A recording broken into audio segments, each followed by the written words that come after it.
children, welcome to Kids Area Online. Annual exam start ആയല്ലേ? Class 5ന്റെ മലയാളം കേരള പാഠാവലി exam preparation classes ആണ് നടക്കാനായിട്ട് പോകുന്നത്. എല്ലാവരും റെഡിയാണോ? പഠിക്കാൻ റെഡിയാണോ? യെസ്. ഓക്കെ, അപ്പോൾ ക്ലാസ് സ്റ്റാർട്ട് ചെയ്യാം. അതിനു മുൻപ് ടീച്ചർ കുറച്ച് കാര്യങ്ങൾ കൂടി പറഞ്ഞോട്ടെ. കേരള സ്റ്റേറ്റ് സിലബസിൻ്റെ 1ാം ക്ലാസ് മുതൽ 4ാം ക്ലാസ് വരെയുള്ള കുട്ടികൾക്ക് kids area online exam revision class start ചെയ്തിട്ടുണ്ട്. ലൈവായിട്ടാണ്, സൂമിലാണ്. താല്പര്യമുള്ളവർക്ക് ജോയിൻ ചെയ്യാം. ജോയിൻ ചെയ്യാൻ താല്പര്യമുള്ളവർ ഇവിടെ നൽകിയിട്ടുള്ള വാട്സപ്പ് നമ്പറിൽ വാട്സപ്പ് മെസ്സേജ് അയക്കാവുന്നതാണ് കേട്ടോ.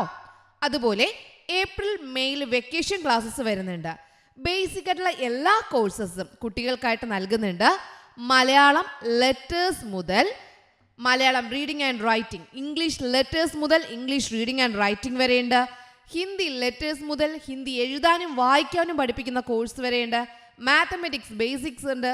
അതുപോലെ സ്പോക്കൺ ഇംഗ്ലീഷ് ക്ലാസ്സസ് ഉണ്ട്. ബേസിക് ഇംഗ്ലീഷ് ഗ്രാമർ ക്ലാസ് നൽകുന്നുണ്ട്. LKG UKG കുട്ടികൾക്കായിട്ട് അടുത്ത ക്ലാസ്സിലേക്ക് പോകുന്നതിന് മുൻപ് അവർ പഠിച്ചിരിക്കേണ്ട കാര്യങ്ങൾ നല്ലതുപോലെ പഠിപ്പിക്കുന്നുണ്ട്. അടുത്ത വർഷം മുതൽ, അതായത് നെക്സ്റ്റ് അക്കാഡമിക് ഇയർ മുതൽ 1ാം ക്ലാസ് മുതൽ 7ാം ക്ലാസ് വരെയുള്ള കുട്ടികൾക്ക് കിഡ്സ് ഏരിയ ഓൺലൈൻ ട്യൂഷൻ നൽകുകയാണ്. ഇപ്പോൾ 1ാം ക്ലാസ് മുതൽ 4ാം ക്ലാസ് വരെയുള്ള കുട്ടികൾക്കാണ് ട്യൂഷൻ നൽകുന്നത്. അടുത്ത വർഷം മുതൽ 1ാം ക്ലാസ് മുതൽ 7ാം ക്ലാസ് വരെയുള്ള കുട്ടികൾക്ക് ട്യൂഷൻ നൽകുന്നുണ്ട്. താല്പര്യമുള്ളവർക്ക് ഇവിടെ നൽകിയിട്ടുള്ള വാട്സപ്പ് നമ്പറിൽ വിളിക്കാവുന്നതാണ്, അല്ലെങ്കിൽ വാട്സപ്പ് മെസ്സേജ് അയക്കാവുന്നതാണ്. കൂടുതൽ ഡീറ്റെയിൽസ് നിങ്ങൾക്ക് അയച്ചു തരുന്നതാണ്. ഓക്കെ, എല്ലാവരും കേട്ടുവല്ലോ? എല്ലാവരും വേഗത്തിൽ തന്നെ അഡ്മിഷൻ എടുക്കുക, നല്ലതുപോലെ പഠിക്കുക കേട്ടോ. ഇന്നത്തെ ക്ലാസ്സിലേക്ക് പോയാലോ? എക്സാം പ്രിപ്പറേഷൻ ക്ലാസ്സസ് ആണ്. ഫസ്റ്റ് ക്വസ്റ്റ്യൻ, സ്വഅഭിപ്രായം വ്യക്തമാക്കുക എന്ന് പറഞ്ഞാൽ എന്താ? സ്വന്തം അഭിപ്രായം വ്യക്തമാക്കുക. നമുക്ക് എല്ലാവർക്കും ഓരോ കാര്യങ്ങൾക്ക് സ്വന്തം അഭിപ്രായം ഉണ്ടാവുമല്ലോ, ഉണ്ടാവുമല്ലേ?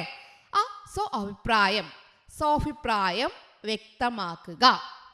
ക്വസ്റ്റ്യൻ എന്താണെന്ന് ചോദിച്ചു കഴിഞ്ഞാൽ, എൻ്റെ കാട്ടിലെ കുഞ്ഞുങ്ങളെ, നിങ്ങൾക്ക് വകതിരിവില്ലെന്ന് ഞാൻ വിചാരിച്ചു, അല്ലെങ്കിൽ ഇത്രയധികം മനുഷ്യരെ ഞാൻ സൃഷ്ടിക്കുകയില്ലായിരുന്നു. മയിൽപീലി സ്പർശം എന്ന കഥയിൽ ദൈവം പറഞ്ഞ ഈ വാക്കുകൾ യഥാർത്ഥത്തിൽ ആരെയാണ് ഉദ്ദേശിക്കുന്നത്? നിങ്ങളുടെ അഭിപ്രായം വ്യക്തമാക്കുന്ന കുറിപ്പ് തയ്യാറാക്കുക. അപ്പോൾ നിങ്ങളുടെ അഭിപ്രായമാണ് എഴുതാനുള്ളത്. അതൊരു കുറിപ്പ് പോലെ എഴുതണം. എന്തിനെക്കുറിച്ചാണ്? എൻ്റെ കാട്ടിലെ കുഞ്ഞുങ്ങളെ, നിങ്ങൾക്ക് വകതിരിവില്ലെന്ന് ഞാൻ വിചാരിച്ചു, ദൈവം പറയാണ്, അല്ലെങ്കിൽ ഇത്രയധികം മനുഷ്യരെ ഞാൻ സൃഷ്ടിക്കുകയില്ലായിരുന്നു. മയിൽപീലി സ്പർശം എന്ന കഥ നല്ലതുപോലെ ഓർമ്മയുണ്ടല്ലോ. ദൈവം പറഞ്ഞ ഈ വാക്കുകൾ ഓർമ്മയുണ്ടല്ലോ. ഇതിൽ നിങ്ങളുടെ അഭിപ്രായം എന്താണ്? അത് എഴുതുക. എങ്ങനെ നമുക്ക് എഴുതാം? ഇങ്ങനൊരു ക്വസ്റ്റ്യൻ വന്നാൽ എങ്ങനെ നമുക്ക് എഴുതാം? ടീച്ചർ ആൻസർ നൽകാം.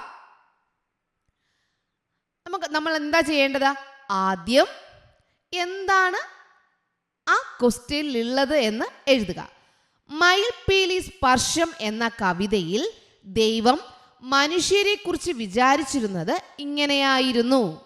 എങ്ങനെയാ? മനുഷ്യർ ചിന്താശേഷിയും വകതിരിവും ഉള്ളവരാണെന്ന് കരുതിയിരുന്നു. എന്തായിരുന്നു ആദ്യം പറഞ്ഞിരുന്നേ? മയിൽപീലി സ്പർശം എന്ന കവിതയിൽ ദൈവം മനുഷ്യരെ കുറിച്ച് വിചാരിച്ചിരുന്നത് മനുഷ്യർ ചിന്താശേഷിയും വകതിരിവും ഉള്ളവരാണ് എന്ന് കരുതിയിരുന്നു. എന്നാൽ അവർ സ്വന്തം ഉയർച്ചയ്ക്കും സ്വാർത്ഥ താല്പര്യങ്ങൾക്കുമായി മറ്റു ജീവജാലങ്ങളെ കൊന്നും തിന്നും കീഴ്പ്പെടുത്തി സ്നേഹവും ഭയവും ഇല്ലാത്തവരായി. എന്താണ്? മയിൽപീലി സ്പർശം എന്ന കവിതയിൽ ദൈവം മനുഷ്യരെ കുറിച്ച് വിചാരിച്ചിരുന്നത് മനുഷ്യർ ചിന്താശേഷിയും വകതിരിവും ഉള്ളവരാണെന്നാണ്, അല്ലേ? അങ്ങനെയാണ് കരുതിയിരുന്നത്. എന്നാൽ എന്തായി? എന്നാൽ അവർ സ്വന്തം ഉയർച്ചയ്ക്കും സ്വാർത്ഥ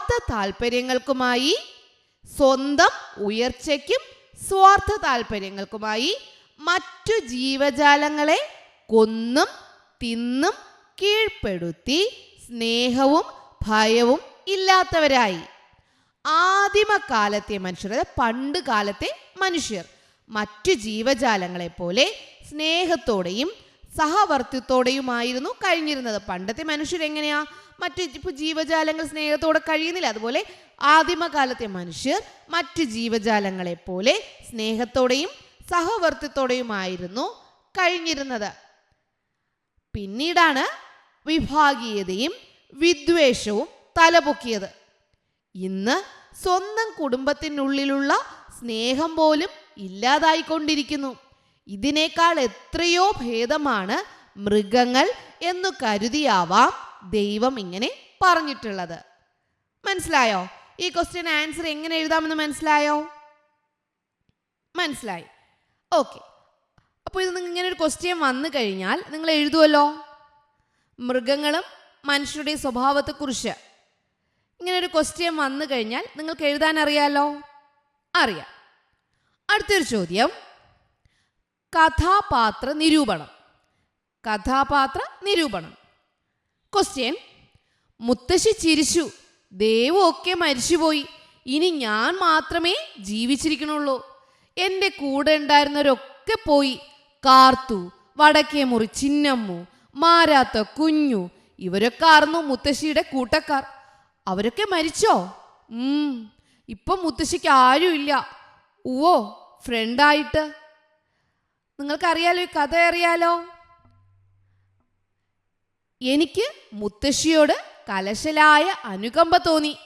ഞാൻ അവരുടെ അടുത്തേക്ക് ചെന്ന് അവരുടെ അരക്കെട്ട് കെട്ടിപ്പിടിച്ചു. മുത്തശ്ശിക്ക് ഞാനില്ലേ? ഞാൻ ചോദിച്ചു. ഇതേത് കഥയാണ്? പ്രശസ്ത കഥാകാരി മാധവിക്കുട്ടിയുടെ വേനലിൻ്റെ ഒഴിവ് എന്ന കഥയിലെ മുത്തശ്ശിയെ പരിചയപ്പെട്ടല്ലോ. മുത്തശ്ശിയുടെ സ്വഭാവ സവിശേഷതകൾ ഉൾപ്പെടുത്തി കഥാപാത്ര നിരൂപണം തയ്യാറാക്കുക. അപ്പോൾ കഥാപാത്ര നിരൂപണം ആരെക്കുറിച്ചാ? മുത്തശ്ശിയെക്കുറിച്ച്. മുത്തശ്ശിയുടെ ആ ഒരു കഥയിലെ കുറച്ച് കാര്യങ്ങൾ ടീച്ചറുടെ വായിച്ചു. മുത്തശ്ശി ഓർമ്മ കിട്ടിയില്ലേ നിങ്ങൾക്ക്? നിങ്ങൾ പഠിച്ച കാര്യങ്ങൾ ഓർമ്മ വന്നില്ലേ? ഇനി മുത്തശ്ശിയെക്കുറിച്ചുള്ള ഒരു കഥാപാത്ര നിരൂപണം തയ്യാറാക്കണം. ടീച്ചർ കുറച്ച് ഐഡിയാസ് തരാം കേട്ടോ, ആശയങ്ങൾ തരാം. അതിനെ നിങ്ങൾ നല്ല രീതിയിൽ എഴുതി എക്സാമിന് എഴുതുക. ചോദിച്ചു കഴിഞ്ഞാൽ, ഈ ഇങ്ങനൊരു ക്വസ്റ്റ്യൻ വന്നു കഴിഞ്ഞാൽ ടീച്ചർ പഠിപ്പിക്കുന്നതിനോടൊപ്പം നിങ്ങൾക്ക് എന്ത് ചെയ്യാം? നിങ്ങളുടെ ആശയങ്ങളും കൂടി ഉൾപ്പെടുത്തി നിങ്ങൾക്ക് എഴുതാം. നിങ്ങൾക്ക് കുറച്ച് ആശയങ്ങൾ എങ്ങനെ എക്സാം എഴുതണം എന്നുള്ള ആശയം നിങ്ങൾക്ക് ടീച്ചർ പഠിപ്പിക്കുന്നതിലൂടെ കിട്ടും. ഓക്കെ, അതിനെ നിങ്ങൾ നിങ്ങളുടെ വാക്യങ്ങളാക്കി എഴുതണം. റെഡിയാണോ? ഓക്കെ. മുത്തശ്ശിയെക്കുറിച്ചുള്ള കഥാപാത്ര നിരൂപണം. വേനലിൻ്റെ ഒഴിവ് എന്ന കഥയിലെ പ്രധാന കഥാപാത്രം മുത്തശ്ശിയാണ്. ഇത് ഏത് കഥയാണ്? ആ കഥയിലെ പ്രധാന കഥാപാത്രമാണ് ഇവിടെ നൽകിയിട്ടുള്ളതെന്ന് എഴുതുക. വേനലിൻ്റെ ഒഴിവ് എന്ന കഥയിലെ പ്രധാന കഥാപാത്രം മുത്തശ്ശിയാണ്. മുത്തശ്ശിയുടെ ചെറുമകളും മരുമകനുമാണ് വന്നത്. മുത്തശ്ശിയുടെ ചെറുമകൾ, അതായത് മുത്തശ്ശിയുടെ മകളുടെ മകൾ, മുത്തശ്ശിയുടെ ചെറുമകളും മരുമകനുമാണ് വന്നത്. മുത്തശ്ശിയുടെ മകൾ, അതായത് മുത്തശ്ശിയുടെ ചെറുമകൾ അമ്മുവാണ്. അമ്മുവിൻ്റെ അമ്മയാണ് മുത്തശ്ശിയുടെ മകൾ. മുത്തശ്ശിയുടെ മകൾ അമ്മുവിൻ്റെ അമ്മ മരിച്ചു. അതുകൊണ്ട് അമ്മുവിൻ്റെ അച്ഛൻ നാട്ടിലേക്ക് പതിവായി വരാറില്ല. അമ്മ മരിച്ചു കഴിഞ്ഞപ്പോൾ അച്ഛൻ നാട്ടിലേക്ക് അങ്ങനെ വരാറില്ല. മുത്തശ്ശിക്ക് 60 കഴിഞ്ഞിരിക്കുന്നു. ഒറ്റപ്പെടലിൽ അനുഭവിക്കുന്ന വേദനയുണ്ട്. മുഖത്ത് കാണിക്കുന്നില്ല. മുത്തശ്ശി വീട്ടിൽ ഒറ്റയ്ക്കാണ്. ആ ഒരു 60 വയസ്സ് കഴിഞ്ഞിട്ടുണ്ട്. നല്ല ഒറ്റപ്പെടലാണ്. ആ ഒരു വേദന മുത്തശ്ശിയിലുണ്ട്. പക്ഷെ മുത്തശ്ശി ആ വേദനയുള്ളതായി മുഖത്ത് കാണിക്കുന്നില്ല. ചെറുമകളും മരുമകനും കാണാൻ വന്നു. അപ്പോൾ മുത്തശ്ശിയെക്കുറിച്ച് പറയുകയാണ്. മുത്തശ്ശിയുടെ 60 വയസ്സ് കഴിഞ്ഞു. ഒറ്റപ്പെടൽ അനുഭവിക്കുന്ന വേദന മുത്തശ്ശിക്കുണ്ട്. പക്ഷെ മുത്തശ്ശി ആ ഒറ്റപ്പെടലിൻ്റെ വേദന മുഖത്ത് കാണിക്കുന്നില്ല.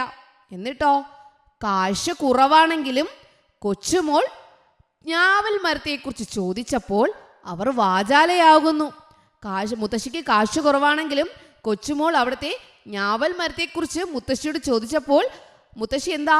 വാചാലയാകുന്നു എന്ന് പറഞ്ഞാൽ അതിനെക്കുറിച്ചുള്ള കാര്യങ്ങൾ ഇങ്ങനെ പറയുകയാണ്.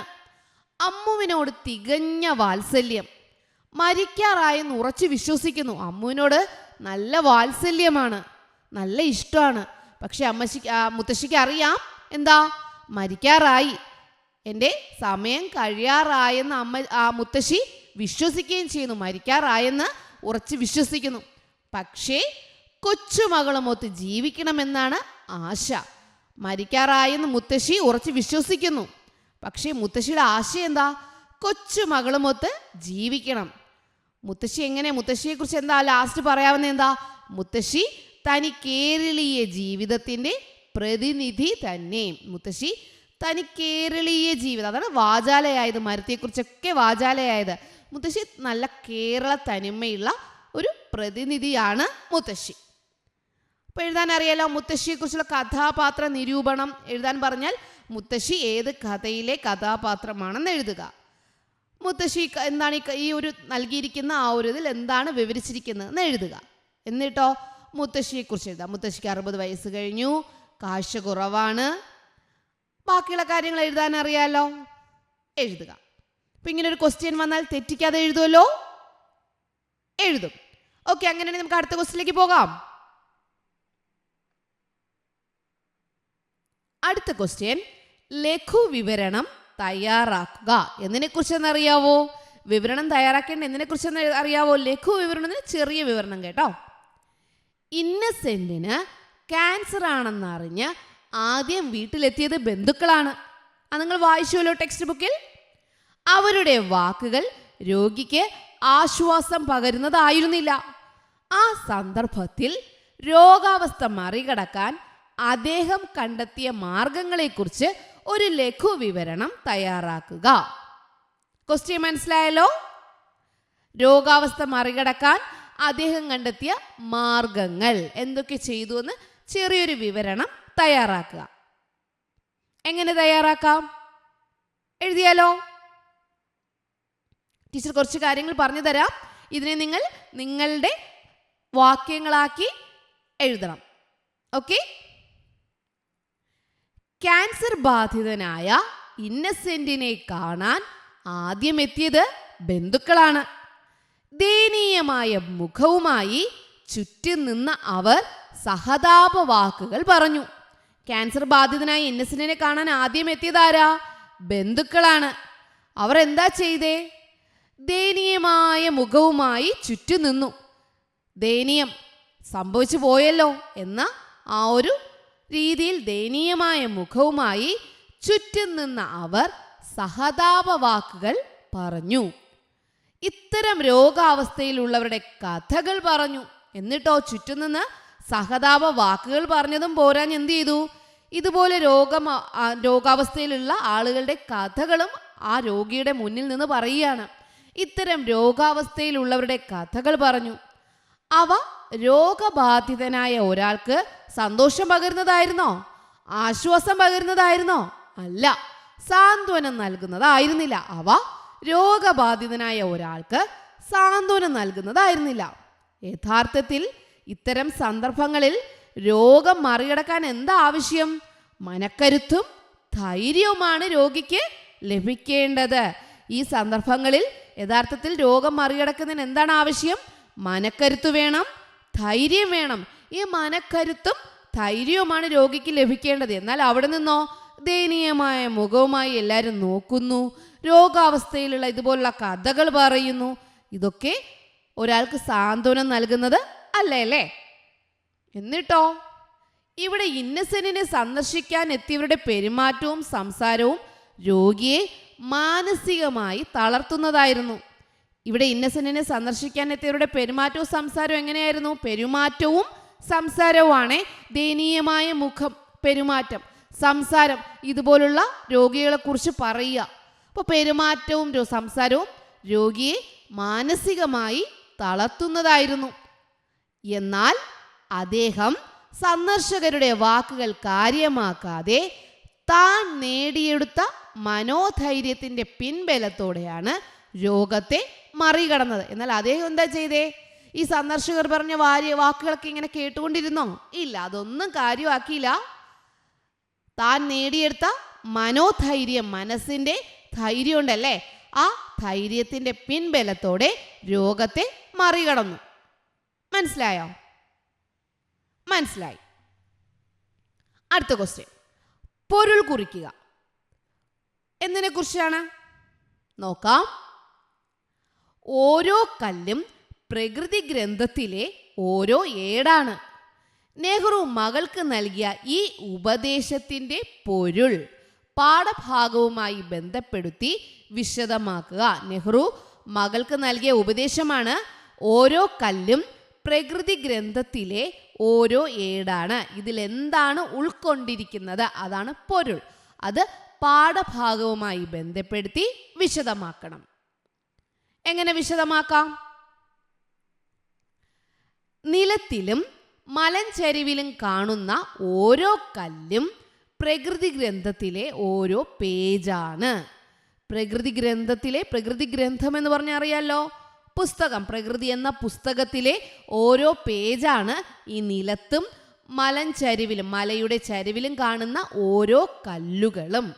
അപ്പോൾ ഇവിടെ കാണുന്ന ഓരോ കല്ലുകളും പ്രകൃതി എന്ന പുസ്തകത്തിലെ ഓരോ പേജാണ്. എങ്ങനെയാണ്? നിലത്തിലും മലഞ്ചരിവിലും കാണുന്ന ഓരോ കല്ലും പ്രകൃതി ഗ്രന്ഥത്തിലെ ഓരോ പേജാണ്. അത് വായിക്കണമെങ്കിൽ പ്രകൃതിയുടെ അക്ഷരമാല അറിഞ്ഞിരിക്കണം. അപ്പോൾ ആ പ്രകൃതി ഗ്രന്ഥം അല്ലെങ്കിൽ പ്രകൃതി എന്ന പുസ്തകം വായിക്കണമെങ്കിൽ പ്രകൃതിയുടെ അക്ഷരമാല അറിഞ്ഞിരിക്കണം. മലയാളം വായിക്കണമെങ്കിൽ മലയാളം അക്ഷരമാല അറിഞ്ഞിരിക്കണ്ടേ? അതുപോലെ പ്രകൃതി ഗ്രന്ഥം വായിക്കണമെങ്കിലോ പ്രകൃതിയുടെ അക്ഷരമാല അറിഞ്ഞിരിക്കണം. അപ്പോൾ കല്ലുകളും പാറകളും എല്ലാം പ്രകൃതി എന്ന പുസ്തകത്തിലെ പേജുകളാണെന്ന് വരും. അപ്പോൾ ഈ പ്രകൃതിയിലുള്ള സകലതും പ്രകൃതി എന്ന പുസ്തകത്തിലെ പേജുകളായി വരും. ആ പേജുകൾ വായിക്കണമെങ്കിൽ നാം പ്രകൃതിയുടെ അക്ഷരമാല പഠിക്കണം. അപ്പോൾ പ്രകൃതിയെ നമ്മൾ മനസ്സിലാക്കണമെങ്കിൽ, പ്രകൃതി എന്ന പേജുകൾ നമ്മൾ വായിക്കണമെങ്കിൽ നാം പ്രകൃതിയുടെ അക്ഷരമാല പഠിക്കണം. അതാണ് അതിലെ പൊരുൾ. പൊരുൾ എഴുതാൻ മനസ്സിലായല്ലോ? മനസ്സിലായി. ചർച്ചാക്കുറിപ്പ്. അടുത്തത് ചർച്ചാക്കുറിപ്പ് എങ്ങനെ എഴുതാമെന്നാണ്. ഇതെന്താണെന്ന് വായിച്ചു നോക്കിയേ. എന്താണ് ഇവിടെ പറഞ്ഞിട്ടുള്ളത്? വേനലിൻ്റെ ഒഴിവ്, മുത്തശ്ശിയുടെ കഥ ഓർമ്മിക്കുന്നുണ്ടോ?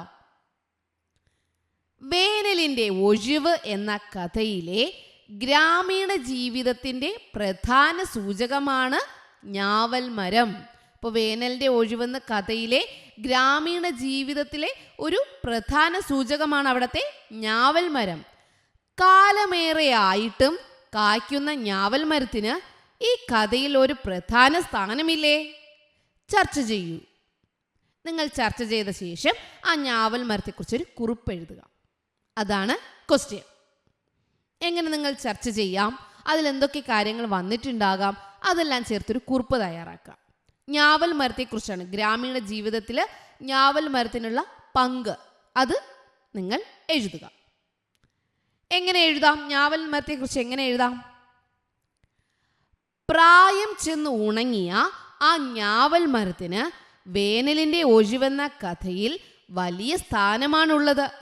പ്രായം ചെന്ന് ഉണങ്ങിയ ഞാവൽ മരത്തിന് വേനലിൻ്റെ ഒഴിവ് എന്ന കഥയിൽ വലിയ സ്ഥാനമുണ്ട്. കഥയിലെ മുത്തശ്ശിയുടെ ഒരു പ്രതീകം തന്നെയാണ് ഞാവൽ മരം. കഥയിലെ മുത്തശ്ശിയുണ്ടല്ലോ, ആ മുത്തശ്ശിയെ പോലെ പ്രായം ചെന്നിട്ടാണ് ഞാവൽ മരം അല്ലേ? അപ്പോൾ കഥയിലെ മുത്തശ്ശിയുടെ ഒരു പ്രതീകം തന്നെയാണ് ഞാവൽ മരം. മുത്തശ്ശിയുടെ ജീവിതവുമായി ഞാവൽ മരത്തിന് വലിയ ബന്ധമാണുള്ളത്. മുത്തശ്ശിയുടെ ജീവിതവുമായി ഞാവൽ മരത്തിന് വലിയ ബന്ധമാണുള്ളത്.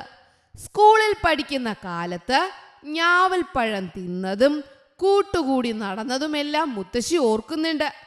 കാലമേറെയായി, മുത്തശ്ശിക്കും പ്രായമായി, അതുപോലെ ഞാവൽ മരത്തിനും പ്രായമായി.